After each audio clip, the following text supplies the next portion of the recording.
നിങ്ങളൊരു സുഹൃത്തുമായിട്ട് ഒരു ടീ ഷോപ്പിൽ ചായ കുടിച്ചുകൊണ്ടിരിക്കുകയാണ്. ഒരു ടേബിളിൻ്റെ അപ്പുറം ഇപ്പുറം ഇരുന്ന് നിങ്ങളെന്തോ കാഷ്വലായിട്ട് സംസാരിച്ചുകൊണ്ടിരിക്കുകയാണ്. പെട്ടെന്ന് നിങ്ങൾക്ക് സർപ്രൈസിങ് ആയിട്ട് തോന്നുന്ന ഒരു കാര്യം സംഭവിക്കുന്നു. കയ്യിൽ ചായയും പിടിച്ചുകൊണ്ട് നിങ്ങളുടെ സുഹൃത്ത് എന്തോ പറഞ്ഞപ്പോൾ ഇതുപോലെ ഇതേ സ്ഥലത്തിരുന്ന് ഇതുപോലെ ചായയും പിടിച്ചുകൊണ്ട് നിങ്ങളുടെ സുഹൃത്ത് ഇതേ കാര്യം മുമ്പ് എപ്പോഴും പറഞ്ഞിട്ടുണ്ടല്ലോ എന്ന് നിങ്ങൾക്ക് തോന്നുന്നു. ഇത് പരിചയമുള്ളൊരു കാര്യമായിരിക്കും ഭൂരിഭാഗം പേർക്കും. അതൊരു പക്ഷേ ക്ലാസ് റൂമിൽ ഇരുന്നപ്പോഴാകാം, അല്ലെങ്കിൽ വേറെ ബസ് സ്റ്റോപ്പിൽ നിന്നപ്പോഴാകാം, അങ്ങനെ സാഹചര്യം മാറിയിട്ടുണ്ടാവാം. പക്ഷേ ജീവിതത്തിൽ ഇപ്പോൾ നടക്കുന്ന ഒരു സംഗതി ഇതുപോലെ മുമ്പെപ്പോഴോ നടന്നിട്ടുണ്ട് എന്ന് തോന്നുന്നത് സ്വാഭാവികമായ ഒരു കാര്യമാണ്. ഇത് നമ്മൾ ഭൂരിഭാഗം പേർക്കും അനുഭവം ഉണ്ടാകും. ഇതിൻ്റെ പേര് ദേജാ വു എന്നാണ്. ഇതൊരു ഫ്രഞ്ച് വാക്കാണ്. ഓൾറെഡി സീൻ, ഇതിനകം കണ്ടു കഴിഞ്ഞതാണ് എന്നാണ് ആ വാക്കിൻ്റെ അർത്ഥം. ദേജാ വു വളരെ കോമൺ ആണ്, പ്രത്യേകിച്ച് ചെറുപ്പകാലത്ത്, ഒരു 15-25 വയസ്സിൽ. തീരെ ചെറിയ കുട്ടികളിൽ ഇതുണ്ടാവാറില്ല. കുറച്ച് മുതിർന്നു കഴിഞ്ഞാൽ ഇതുണ്ടാകുന്ന അളവും വല്ലാതെ കുറയും എന്നാണ് പഠനങ്ങൾ. ദേജാ വു സത്യത്തിൽ എന്താണ്? ഇതിനെ പല ആളുകളും ഒരു ആത്മീയ അനുഭവമായിട്ടൊക്കെ കാണാറുണ്ട്. അതായത് എൻ്റെ തന്നെ ഹയർ ലെവലിലുള്ള ആരോ ഒരാൾ ഇതേ കാര്യം മുമ്പ് കണ്ടതാണെന്നോ, അല്ലെങ്കിൽ ഇപ്പോൾ എൻ്റെ തന്നെ മറ്റൊരു തലത്തിലുള്ള ഒരു ഹയർ റിയാലിറ്റി ഇത് തന്നെ 2 തവണ കാണുന്നതാകാം എന്നൊക്കെ വിചാരിക്കുന്ന ആൾക്കാരുണ്ട്. അതുപോലെ ഇതൊരു കഴിഞ്ഞ ജന്മത്തിൽ നടന്ന കാര്യങ്ങളുടെ ഒരു ചെറിയൊരു ഫ്ലാഷാണ് എന്ന് വിചാരിക്കുന്ന ആൾക്കാരുണ്ട്. അതുപോലെ കുറച്ചുകൂടി ടെക് സാവി ആയിട്ടുള്ള ആൾക്കാർ ഇത് നമ്മൾ ജീവിക്കുന്ന ഒരു സിമുലേറ്റഡ് യൂണിവേഴ്സിലെ ഒരു ടെക്നിക്കൽ ഗ്ലിച്ചാണ് എന്ന് വിചാരിക്കുന്ന ആൾക്കാരുണ്ട്. പ്രത്യേകിച്ച് വളരെ പോപ്പുലർ ആയിട്ടുള്ള മാട്രിക്സ് എന്ന് പറയുന്ന സയൻസ് ഫിക്ഷൻ സിനിമയിൽ നിയോ എന്ന് പറയുന്ന നായക കഥാപാത്രം ഒരു ഡോറിനടുത്തുകൂടി ഒരു പൂച്ച നടന്നു പോകുന്ന സീൻ ഒരുപോലെ 2 തവണ കാണുന്ന ഒരു സീനുണ്ട്. അപ്പോൾ അവിടെ വെച്ച് ആ കഥാപാത്രം പറയുന്നുണ്ട്, ഇത് മെട്രിക്സ് സിമുലേഷനിൽ വരുന്ന ഒരു ചെറിയ ഗ്ലിച്ചാണ്, അതുകൊണ്ടാണ് ഒരേ കാര്യം 2 തവണ നടക്കുന്നതായിട്ട് നമുക്ക് തോന്നുന്നത്, അതൊരു ടെക്നിക്കൽ ഗ്ലിച്ചാണ്. അങ്ങനെ വിശ്വസിക്കുന്ന ആൾക്കാരുണ്ട്.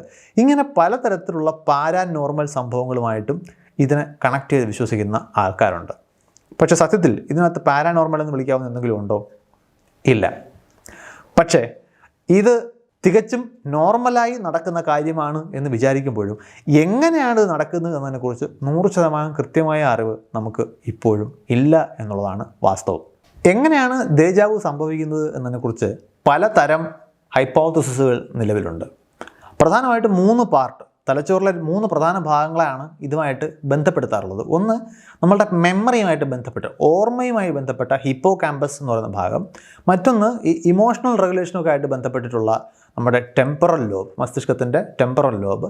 പിന്നെ പ്രീഫ്രോണ്ടൽ കോർട്ടെക്സ് എന്ന് പറയുന്ന നമ്മുടെ ഡിസിഷൻ മേക്കിങ്ങുമായിട്ട് ബന്ധപ്പെട്ടിട്ടുള്ള പ്രീഫ്രോണ്ടൽ കോർട്ടെക്സ്.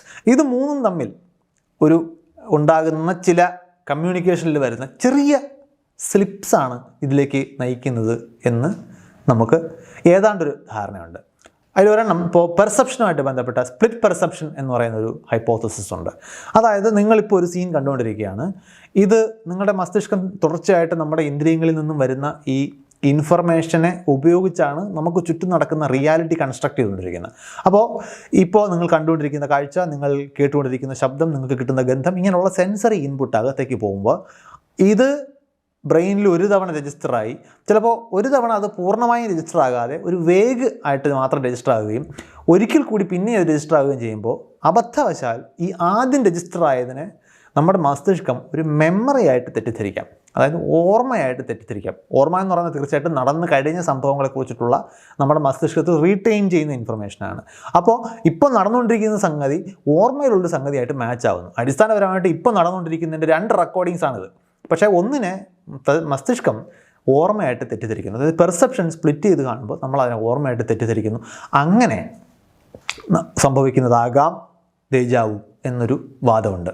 മറ്റൊന്ന് ലോങ് ടേം മെമ്മറിയായിട്ട് ബന്ധപ്പെട്ടിട്ടുള്ളൊരു വിശദീകരണമാണ്. അതായത് നമുക്ക് ഓൾറെഡി നമ്മുടെ ഓർമ്മയിലിരിക്കുന്ന ഒരു സംഭവമായിട്ട് ഇപ്പോൾ നടക്കുന്ന കാര്യം, അത് പക്ഷേ നമ്മൾ അൺകോൺഷ്യസ് ആയിട്ട് മാത്രമാണ് അത് ഓർമ്മയിലുള്ളത്, നമുക്ക് കൃത്യമായിട്ട് അത് ഓർത്തെടുക്കാൻ കഴിഞ്ഞോളുന്നില്ല, ഒരു ഫർഗോട്ടൺ മെമ്മറിയാണ്. അതുമായിട്ട് ഇപ്പോൾ നടക്കുന്ന ഒരു കാര്യത്തിന് സാമ്യം വരുമ്പോൾ തലച്ചോറ് പെട്ടെന്ന് ആ പഴയ കാര്യമാണ് ഇത് എന്ന് തെറ്റിദ്ധരിക്കുന്നതാകാം. ഇതാണ് നമ്മൾ മെമ്മറി ബേസ്ഡ് ആയിട്ടുള്ള ഒരു വിശദീകരണം. മറ്റൊരു വിശദീകരണമുള്ളത് ഇതൊരു ക്രിപ്റ്റോ അംനേസിയയുടെ ഭാഗമാണെന്നുള്ളതാണ്. അതായത് നിങ്ങൾ ഒരു ഓർമ്മയാണ് എന്ന് തിരിച്ചറിയാതെ അതിനെ ഓർത്തെടുക്കുമ്പോൾ അതിനെ ഒരു ഫെമിലിയർ സംഗതിയായിട്ട് നിങ്ങൾക്ക് തോന്നും. അതായത് നിങ്ങളുടെ ഓർമ്മയിൽ അത് ഉണ്ടായിരുന്നു നിങ്ങൾക്ക് അറിയില്ലായിരുന്നു. പക്ഷേ നിങ്ങളത് മറന്നതായിട്ട് കണക്കാക്കുന്ന ഒരു സംഗതിയാണ്. പക്ഷേ നിങ്ങളുടെ ഓർമ്മയിലുണ്ടായിരുന്നു, അത് റീകോൾ ചെയ്യപ്പെടുന്നു പെട്ടെന്ന്. ഇതാണ് നമ്മൾ ക്രിപ്റ്റോ അംനേസിയ എന്നുകൊണ്ട് ഉദ്ദേശിക്കുന്നത്. അതായത് ഫർഗോട്ടൺ മെമ്മറി നിങ്ങൾ ഫെമിലിയാരിറ്റി ആയിട്ട്, പരിചിതത്വമായിട്ട് തെറ്റിദ്ധരിക്കുന്നു. ഇതും നമുക്ക് ദേജാവു എന്ന് പറഞ്ഞൊരു അനുഭവം ഉണ്ടാക്കാനുള്ള സാധ്യതയുണ്ട്. ഇനി ഇതിനൊക്കെ പുറമെ നമ്മൾ ഡുവൽ എക്കോ എഫക്റ്റ് എന്ന് പറയുന്ന മസ്തിഷ്കത്തിൻ്റെ 2 ഹെമിസ്ഫിയറുകൾ തമ്മിൽ കാര്യങ്ങളെ പ്രോസസ്സ് ചെയ്യുന്നതിൽ വരുന്ന വളരെ ഒരു മില്ലി സെക്കൻഡ് നേരത്തെ ഡിലേ, ഒന്നിൻ്റെ എക്കോയാണ് മറ്റൊന്ന് എന്ന് തോന്നിച്ചേക്കാം. അങ്ങനെയുള്ള സിദ്ധാന്തങ്ങളുണ്ട്. ഇങ്ങനെ പലതരത്തിൽ ദേജാവു ഉണ്ടാകുന്നതിനെക്കുറിച്ചിട്ടുള്ള സിദ്ധാന്തങ്ങൾ ഇന്ന് ന്യൂറോ സയൻസിൽ ലഭ്യമാണ്. പക്ഷേ ഈ 100% കൃത്യമായ ഒരു കാര്യം പറയാൻ പറ്റാത്തതിന് പിന്നിലുള്ള കാരണങ്ങൾ നമ്മൾ ഊഹിച്ചാൽ മനസ്സിലാവും. കാരണം ഈ ദേജാവു എന്ന് പറയുന്നൊരു പ്രതിഭാസം സത്യത്തിൽ വളരെ ഫ്ലീറ്റിംഗ് ആയിട്ടൊരു സംഗതിയാണ്. പെട്ടെന്ന് കടന്നു പോകുന്നത്. അത് എപ്പം വരും നമുക്ക് പ്രെഡിക്റ്റ് ചെയ്യാൻ പറ്റില്ല. അത് വന്നാൽ നീണ്ടു നിൽക്കുന്ന ഒന്നല്ല, ഏതാനും ഒരു സ്പ്ലിറ്റ് സെക്കൻഡിൽ മാത്രം നമുക്ക് അനുഭവപ്പെടുന്ന ഒന്നാണ്. അപ്പോൾ അതുകൊണ്ട് അതിനെ കൃത്യമായി പ്രോബ് ചെയ്ത് പഠിക്കുക എന്ന് പറയുന്നത് വളരെ ബുദ്ധിമുട്ടുള്ളൊരു കാര്യമായതുകൊണ്ട് കൂടിയാണ് ഈ അവ്യക്തത നമുക്കിതുമായിട്ട് ബന്ധപ്പെട്ട് നിലനിൽക്കുന്നത്. പക്ഷേ അപ്പോഴും ഇതിനെ പഠിക്കാൻ ഒരുപാട് മാർഗ്ഗങ്ങളുണ്ട്. പ്രത്യേകിച്ച് പത്തോളജിക്കൽ ദേജാവു എന്ന് പറയുന്നൊരു അവസ്ഥയുണ്ട്. അതായത് ചില മസ്തിഷ്ക പ്രശ്നങ്ങൾ, രോഗങ്ങളുടെ ഭാഗമായിട്ട് രോഗാവസ്ഥ പോലെ ഈ ദേജാവു റിപ്പോർട്ട് ചെയ്യപ്പെടുന്ന ആളുകളുണ്ട്. അത് നമ്മൾ വിചാരിക്കുന്ന പോലെ വളരെ കൗതുകകരമായിട്ടുള്ള, നമുക്ക് അങ്ങോട്ടും ഇങ്ങോട്ടും ഒരു നുറുങ്ങ് പോലെ പങ്കുവെക്കാൻ കഴിയുന്നൊരു അനുഭവമല്ല അവർക്ക് ഇതൊരു തലവേദനയാണ്. കാരണം നിങ്ങൾ ആലോചിച്ച് നോക്കൂ, ഒരിക്കൽ കണ്ടു എന്നുള്ള സംഗതി ഒരു സ്പ്ലിറ്റ് സെക്കൻഡിൽ പോകുമ്പോൾ നമുക്കുണ്ടാകുന്നൊരു ജിജ്ഞാസ ആയിരിക്കില്ല ഒരേ കാര്യം തന്നെ പിന്നെയും നടക്കുന്നതായിട്ട് തോന്നുന്നു. അതായത് ഇത് നടന്നതായിട്ട് പിന്നെയും ഓർത്തുകൊണ്ടിരിക്കുന്നു. അതൊരു പത്തോളജിക്കൽ കണ്ടീഷൻ, ഒരു രോഗാവസ്ഥയാണ്. പ്രത്യേകിച്ച് ഈ ടെമ്പറൽ ലോബ് എപ്പിലെപ്സി എന്ന് വിളിക്കുന്ന ചില പ്രത്യേക രോഗാവസ്ഥ ഉള്ള ആളുകൾ പലരും ഈ എപ്പിലെപ്സി, ഈ പറയുന്ന ഫിറ്റ്സ് വരുന്നതിന് മുമ്പ് കോമൺ ആയിട്ട് ഇത്തരം ആളുകൾ ദേജാവു റിപ്പോർട്ട് ചെയ്യപ്പെടാറുണ്ട്. അപ്പോൾ ഈ ദേജാവു പലപ്പോഴും എനിക്ക് ഫിറ്റ്സ് വരാൻ പോകുന്നു എന്നൊരു വാർണിംഗ് ആയിട്ട് ഇത്തരം രോഗികൾ പലപ്പോഴും കണക്കാക്കാറുമുണ്ട്. അപ്പോൾ ഇങ്ങനെയുള്ള കണ്ടീഷൻസിൽ നമുക്ക് ഫങ്ഷണൽ MRI സ്കാൻ പോലുള്ള സ്കാൻ ഉപയോഗിച്ച് ഇവരുടെ മസ്തിഷ്കത്തിൽ എന്താണ് നടക്കുന്നത് എന്ന് പഠിക്കാൻ പറ്റും. പിന്നെ അതുപോലെ തന്നെ ഈ ഫെമിലിയാരിറ്റിയൊക്കെ സിമുലേറ്റ് ചെയ്യാൻ പറ്റും വെർച്വൽ റിയാലിറ്റി പോലുള്ള കാര്യങ്ങൾ ചെയ്തുകൊണ്ട്. അതായത് പരിചയമുള്ള ഒരു ലേഔട്ട് VR സിമുലേഷനിൽ, വെർച്വൽ റിയാലിറ്റി സിമുലേഷൻ എന്ന് ഉപയോഗിക്കുന്ന പലപ്പോഴും ഫണ്ടിന് വേണ്ടിയൊക്കെ നമ്മൾ ചെയ്യുന്ന ആ സംഗതി, അതിലേക്ക് പരിചയമുള്ളൊരു ലേഔട്ട് പ്രസൻറ്റ് ചെയ്യുമ്പോൾ ആളുകൾക്ക് ഈ കൂടുതലായിട്ട് ഈ ദേജാവു അനുഭവം വരുന്നതായിട്ടൊക്കെ നമുക്ക് പഠനങ്ങളിൽ തെളിയിക്കാൻ പറ്റിയിട്ടുണ്ട്. അപ്പോൾ അങ്ങനെ പലതരത്തിൽ നമുക്ക് ന്യൂറോളജിക്കലായിട്ടും അല്ലെങ്കിൽ ഇമേജിംഗ് ടെക്നിക്സിലൂടെയും പാത്തോളജിക്കലായിട്ടും ഒക്കെ നമുക്ക് ദേജാവിനെ കുറിച്ചിട്ടുള്ള കുറേ പഠനങ്ങൾ നടത്താൻ സാധിച്ചിട്ടുണ്ട്.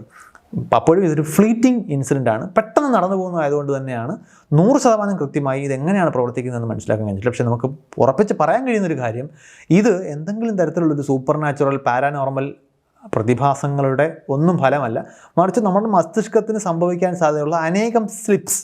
മസ്തിഷ്കം ഒരു വളരെ സങ്കീർണമായി പ്രവർത്തിക്കുന്ന ഒരു ഉപകരണമാണ്. അതിലൊരു ചെറിയ വ്യത്യാസം അങ്ങോട്ടോ ഇങ്ങോട്ടോ, ഇതൊന്നും ഒരു രോഗാവസ്ഥയായിട്ട് പോലും കണക്കാക്കേണ്ടതല്ല, എന്തെങ്കിലും ഒരു കുഴപ്പമായിട്ടും പരിഗണിക്കേണ്ടതല്ല. മസ്തിഷ്കത്തിൻ്റെ നോർമൽ പ്രവർത്തനങ്ങൾ കഴിഞ്ഞ് നടക്കുന്ന ചെറിയ ചില സ്ലിപ്സ്. നമ്മൾ നടന്നു പോകുമ്പോൾ നമ്മുടെ കാല് ചെറുതായിട്ടൊന്ന് തെന്നുന്നത് നടക്കാൻ അറിയാത്തതിൻ്റെ ആണെന്നോ അല്ലെങ്കിൽ സ്റ്റെബിലിറ്റി ഇല്ലാത്തതിൻ്റെ ആണെന്നോ ഒന്നും നമുക്ക് ആരോപിക്കാൻ കഴിയില്ല. അത് വളരെ നോർമലായിട്ട് സംഭവിക്കാവുന്ന ഒരു ഗ്ലിച്ച് എന്ന് നമുക്ക് വിളിക്കാം. അതിൻ്റെ മാത്രം ഫലമായിട്ടുണ്ടാകുന്നതാണ് കൗതുകകരമെങ്കിൽ പോലും നമുക്ക് സർപ്രൈസിംഗ് എന്ന് തോന്നാൻ സാധ്യതയുള്ള ദേജാവു. മറ്റൊരു വിഷയമായിട്ട് നമുക്ക് പിന്നെയും കാണാം. ബൈ.